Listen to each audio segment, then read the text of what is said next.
Will do. Hey, good morning, everybody. It's Tuesday, so Tim and Tim, we're back again. And how you doing today, Tim? I know it's been a little crazy the last couple of weeks.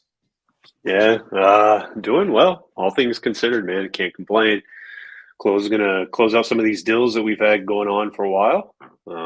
So that's always good, right? Yeah, Um, that's always a good time. yeah, yeah, Oh and then man, herding the and then cats, as we like to and say. then yeah, herding the cats, and then launching a couple more, right? Launching a couple more, try to close out 2022 on a bang. Yep. Um, yeah.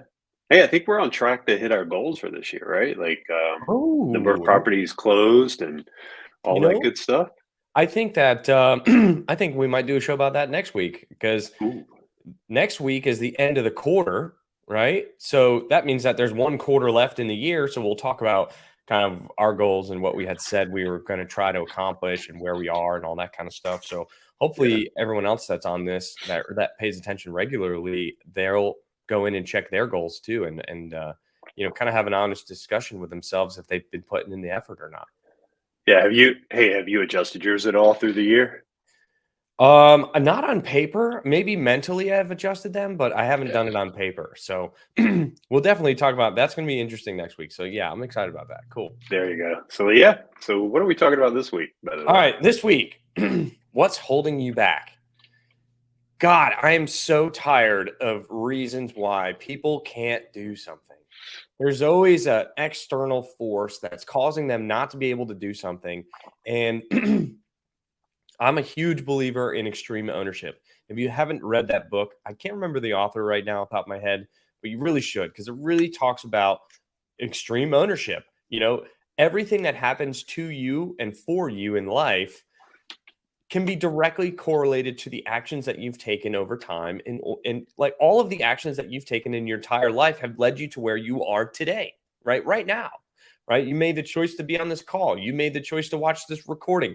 You made the choice to be active in real estate. You made the choice to try to buy apartment complexes or whatever your scenario is. And it comes up. I've had this conversation like 3 or 4 times now with people over the last 10 days or so, and they're always telling me about why they can't do something, and it's just really frustrating because you can change your environment, you can change your mindset, you can change anything that is going on in your life right now if you put some time and effort into it.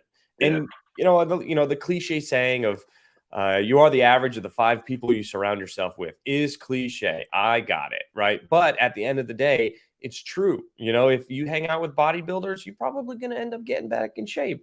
You hang out with a bunch of runners, you're probably going to start running marathons. You hang out with a bunch of apartment owners or apartment complex buyers, you're probably going to end up buying an apartment complex, right? Because that's just the way it works, right? Law of association. Tim, have you experienced any of this in conversations that you've had over the last couple of weeks where people that are interested in our coaching program, they're just telling us why it's not good for them or why they can't seem to find success or anything like that? yeah, yeah, for sure. I mean, this is a regular conversation I have. I follow up with guys, and like, hey, what have you been doing? Guys I've known for 2, 3 years now, and they're like, what are you doing? And honestly, there's some guys that are kind of doing the same thing they were doing 2 years ago, which is fine. I mean, don't get me wrong. If that's where you want to be, that's where you want to be, and that's your call. And I don't judge you for that at all. But there's guys who 2 years ago told me, hey, I want to own 500 apartments or whatever, and today they own zero. And it's like, okay, well, what are you doing? Well, this happened, that happened, whatever. A lot of reasons why they couldn't do something, couldn't make something happen. And I'm just kind of like, okay, that's great and everything. And then last week, I was at the Burr 360 conference in Cincinnati, and those conferences like that are always interesting, right? There's always like all this motivation in the room, all this energy, all this like, I'm going to go out and conquer the world, right? And one of the biggest things that actually Nate said on the stage was, leave this and go do something. Leave this conference and go do something. Because that's one of the things that you see a lot, right, with conferences is people leave all motivated, but they don't take any action. They don't do anything. They leave, and then you see them 6 months later at another conference. It's like, Well, what did you do? Well, my job got busy. This happened, that happened.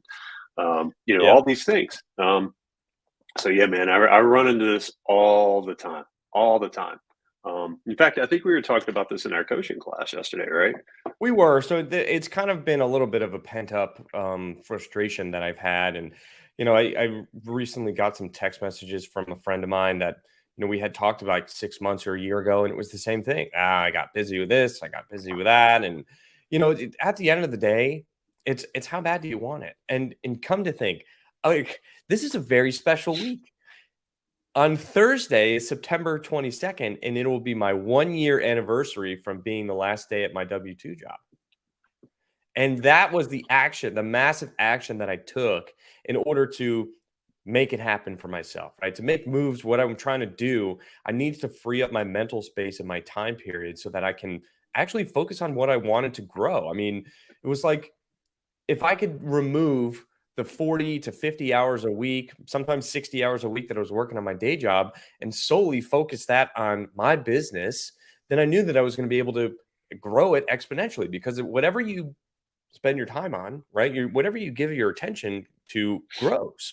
And that was the action that I took because I knew that the day job was all of the problem, right? Because it was taking away my time and focus and it was giving me all this undue stress. And man, I was tired of working from 5 o'clock in the morning until 10 or 11 o'clock at night every single day, including the weekends, because I just wanted it that bad. And really, at the end of the day, there's no excuses because I wanted it badder than anybody else. And I know you did too, because we were both working those ridiculous hours during that time period. And God bless you. I don't know how you hung out until April, but you seemed to be able to get through that. But it was, it's just a culmination of all of the actions that we took to get where we are today. Now look at what we're doing. It's like Yeah. we look at a $4 or $5 million deal. I'm like, do I really want to do that one? And it's interesting to me to see how my perspective has changed based on the experience and the growth and the actions that we've taken over the last 12 months. Yeah, yeah, really good point. And yeah, freeing up that time. And what's funny is somebody asked me the other day, they were like, "So you're not working, you're not working 12-hour days?" And I'm like, "No, I'm actually working like 14-hour days right I now." know. Um, Yeah.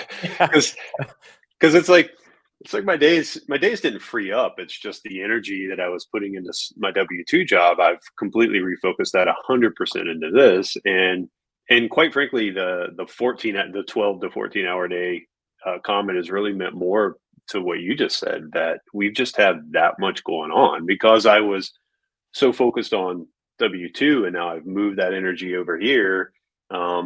It's just expanded what we're able to take on, Mhm. and we've grown, right? Like the stuff we did in 2021, it's compounding with the stuff we're doing in 2022, and it's grown. And to manage it right now, this is what it takes, and we're working on solving that, right? Like who not how. Mhm. And we're working on solving that. But yeah, man, taking massive action, that's really what it took. And what's funny, right? What's funny is somebody mentioned this yesterday. It's like, you see these people and they're doing everything and they're like, man, everything just blew up for you all of a sudden. It's like you did this in 18 months, And the last week at the conference, right? They were like, Tim's done this in 18 months. And I'm like, yeah, I did this in 18 months, but there was like 24 months before that Yeah. nothing happened that got us to here. So it's like you said, it's like taking that action, even when it doesn't feel like there's anything coming from it. Because man, that is so tough. Like you're on the phone nonstop, like you said, but when you got a W-2 from 5 a.m. to 8 a.m. and then from 5 p.m. to 8, 9 p.m., right? Like Mhm. calls, networking, nothing coming from it, no deals, all that. And man, it gets so discouraging sometimes, but it's like, no, you just got to keep plugging, right? Mhm. Um, Yeah, yeah, man, I didn't ma those types of things, there's no monetary value, right? yeah, You don't put any money into your bank account by doing those things, but they're absolutely necessary and crucial to your future success, right? Yaden likes to say, "Dig your well before you need to drink," and there's nothing could be truer, right? Because right. you spend those couple of years building those relationships, and then when you actually start to get the deal flow, you already have that relationship in place and you know what you can execute on based on your network. And that was a big thing that a lot of people talk to me about as well. Oh, they can't raise money, or they can't sign on the debt, or they don't know anybody that can sign on the debt. And I mean, any excuse, input any excuse there, right? And you can instantly crush any of those limiting beliefs by just saying, well, what are you doing? What steps are you doing in order to figure out that problem? And we're Yeah. like, oh, nothing. I just don't know anybody. Well, how are you going to meet new people? And the biggest thing for me was going to those conferences and like small mastermind events and things like that. And, some of our business partners now, I met them literally a year ago next week, right? It'll be a year. And it was 12 months of building a relationship with them. And it wasn't like we're talking every week, but you introduce yourselves and then you pay attention to each other on Facebook. And then, you might comment here and there or send like a thumb up emoji or whatever.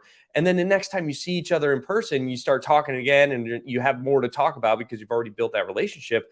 And then it turns into like, hey, what are you working on? How can we help you? Or how can I help you? Or right, whatever the situation is.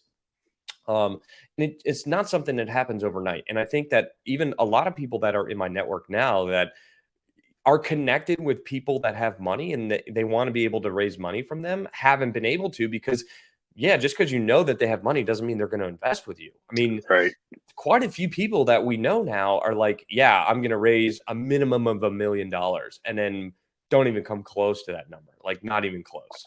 And there's nothing wrong with it. Like they're taking action and they're doing it and they're working towards that goal and they're exercising that muscle. But I think what's happening is people are realizing that the relationship side of things take way more to build the relationship than what they maybe anticipated so that you can perform on what you said you want to do. But the biggest thing, right, that holds people back is that fear of not being able to do it. Well, you got to try.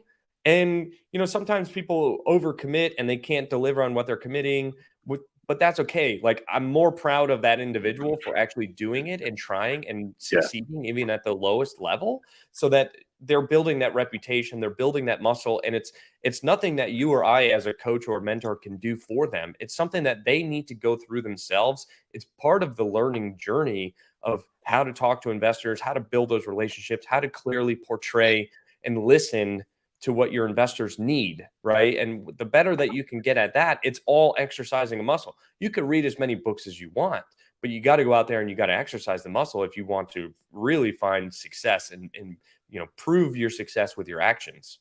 Yeah. And I'm with you on that, man. And you mentioned something there that I've always, even in my W-2 career, I always managed to this concept or this idea, which was I'm less impressed by your success and more impressed by what you do when things aren't easy.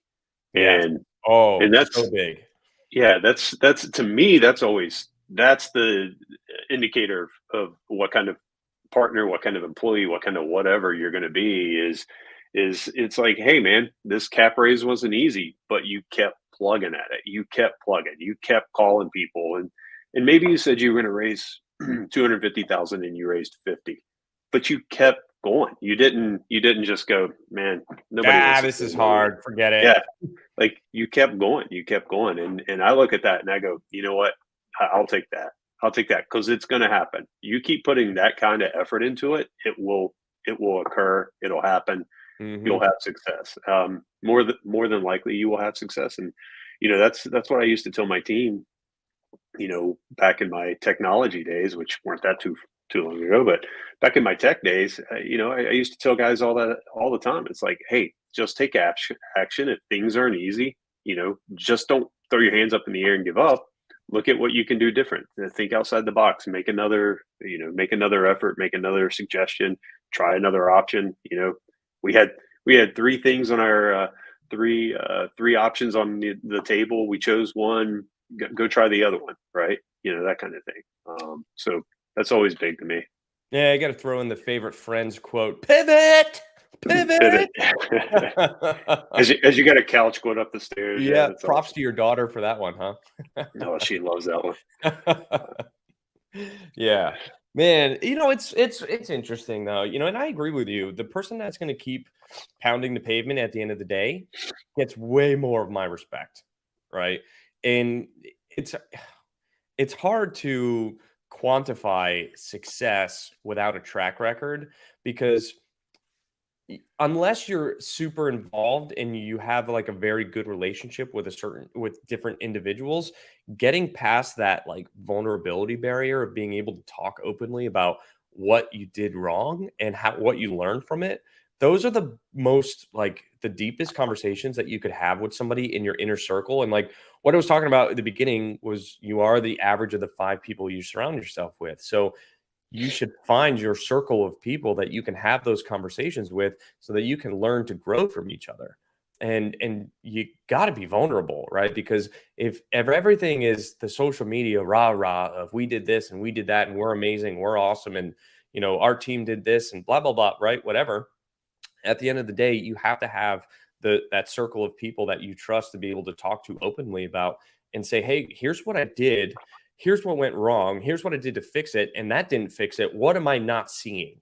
Right? And you got to have somebody to be able to talk to about those types of things because you need like a third party, like an unaffiliated third party that can just give you an honest opinion at the end of the day.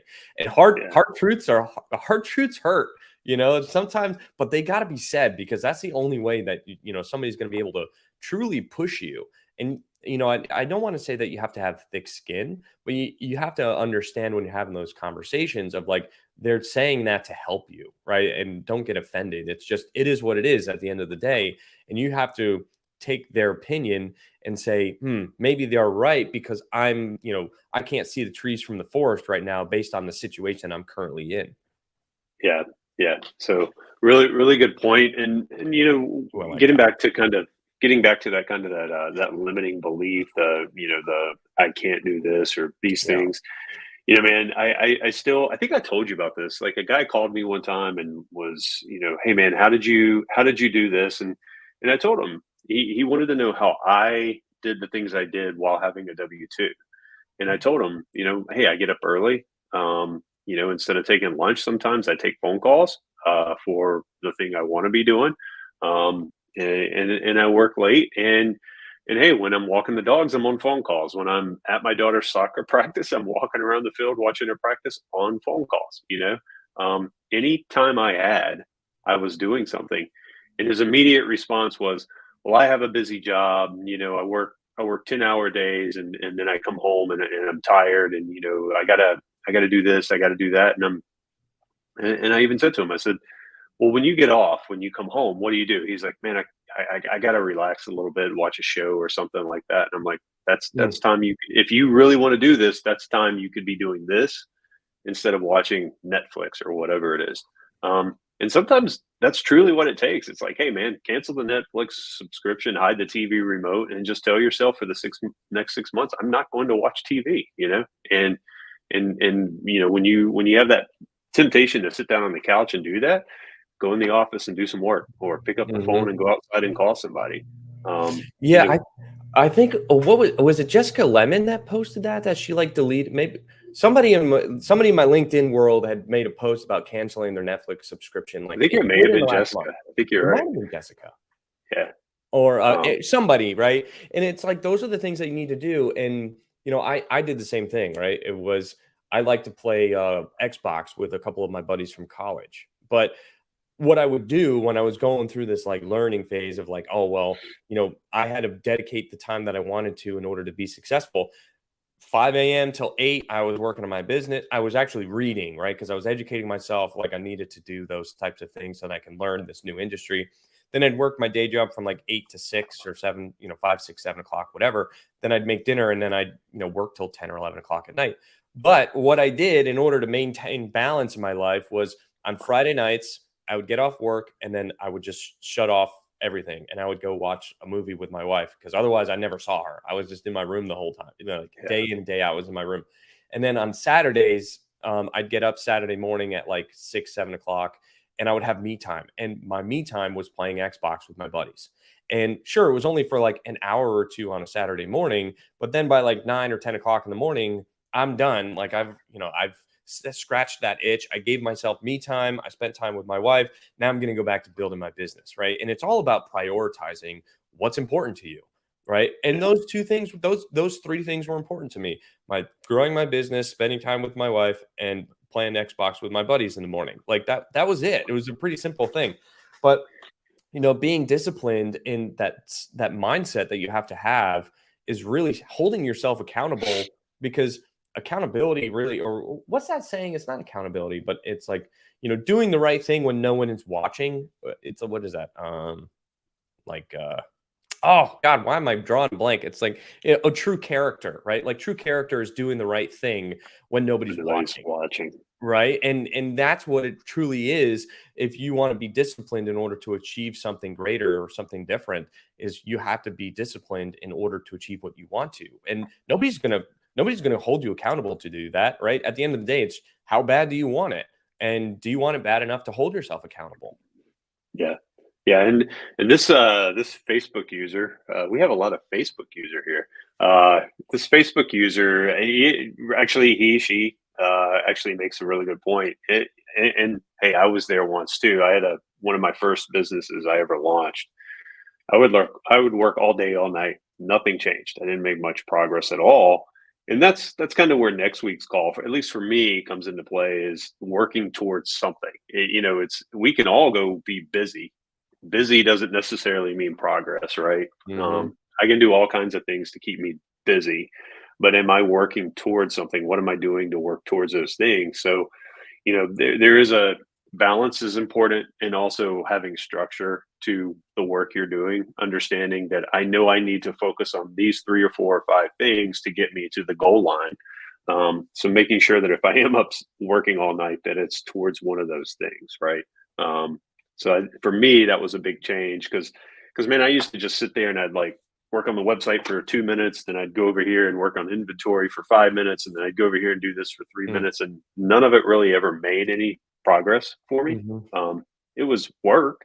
I was busy. I was working till 4 a.m., but I wasn't seeing the results I wanted to see, and that was typically because of lack of goals and structure for me.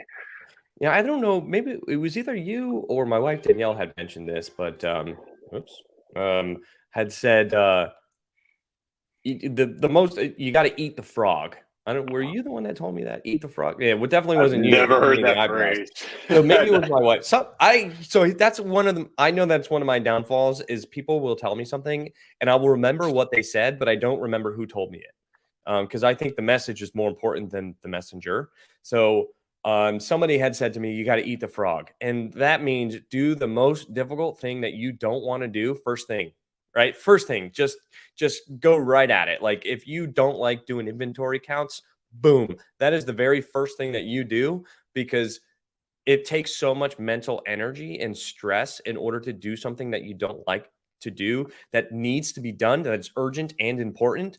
You should just do it first, because otherwise you're not going to be able to move forward without having this piece done. And I like that. Eat the frog. Yeah, I can't remember. I bet you my wife told me that, but I don't know. I'll give her credit for it at least right now. But yeah, she'll tell me all the time. She's like, if I don't like doing something, like that's the first thing that you should do is eat the frog first.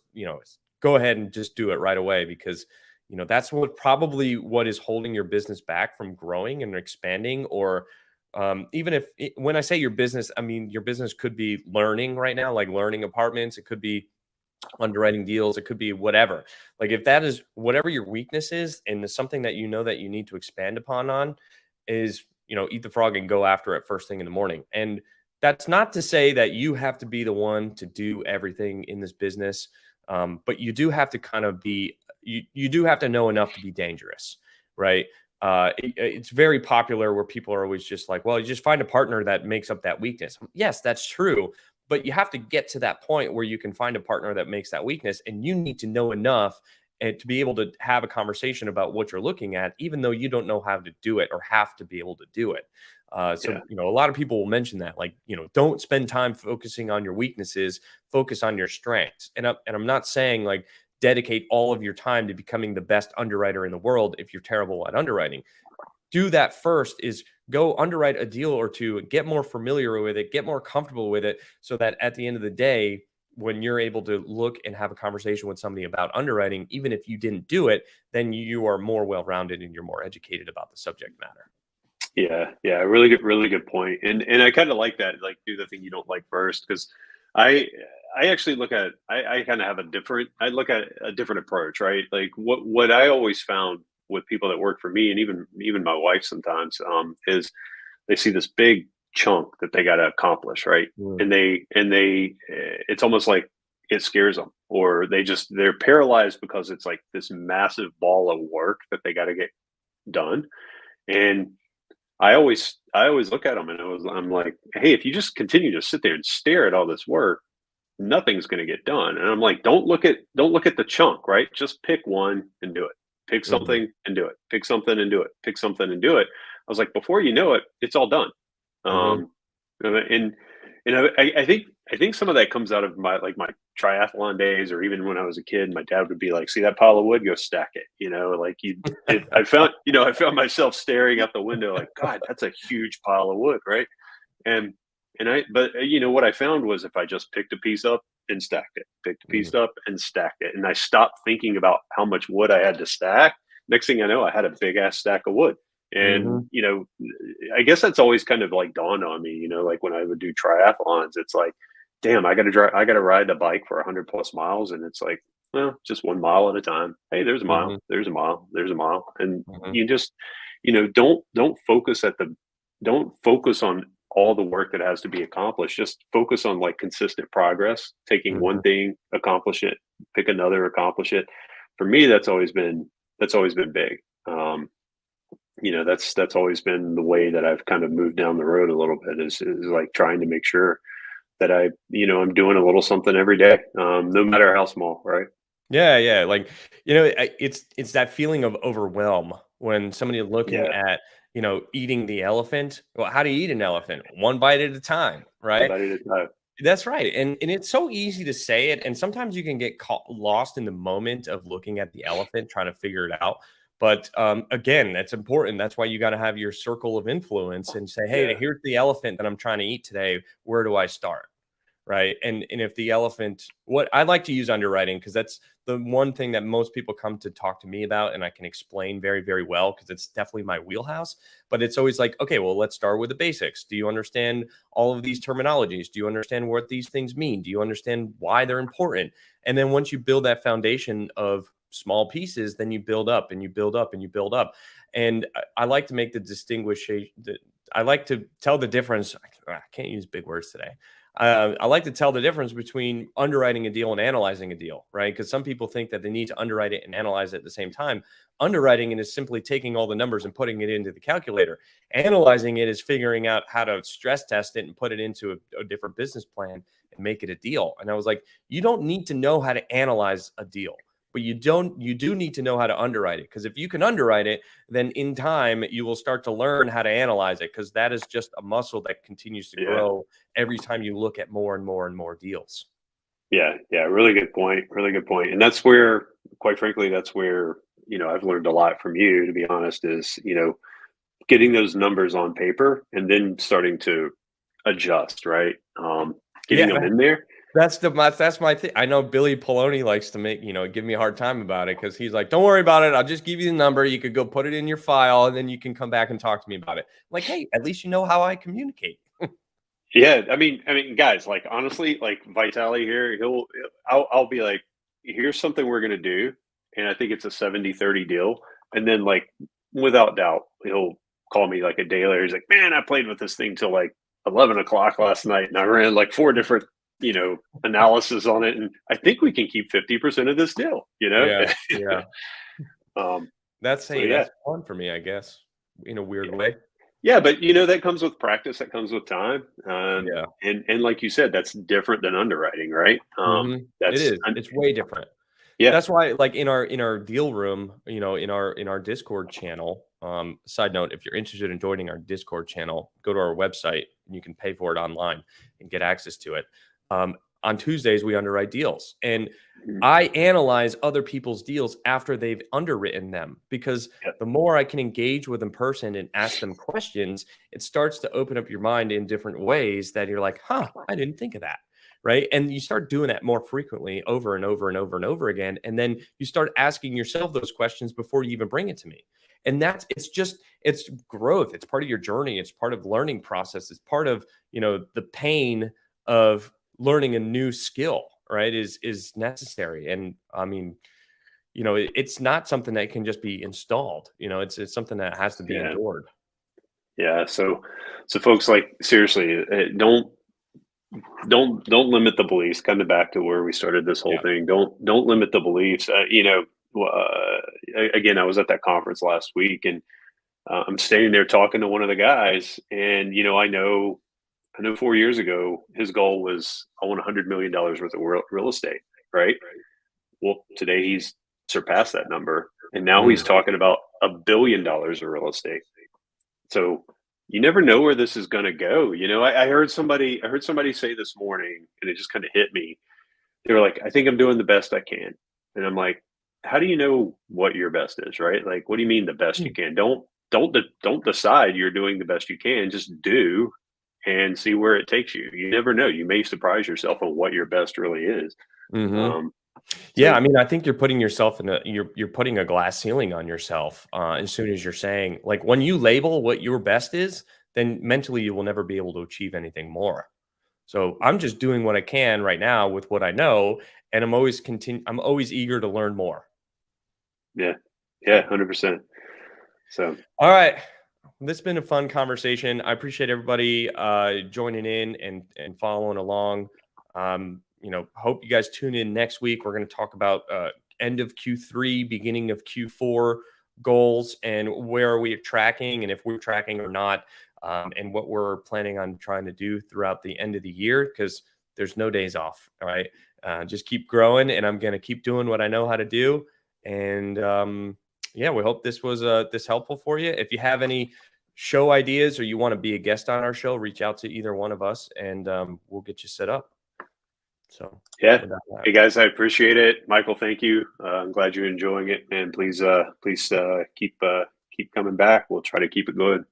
should we hit the YouTube thing? Please like, subscribe, and hit the bell notifications. I, Yeah. I think we're pretty bad at that. Like, we need to. Well, if people like it, then they'll join. If not, they won't. I don't need a call to action for that. So, all right. See y'all next week. Adios.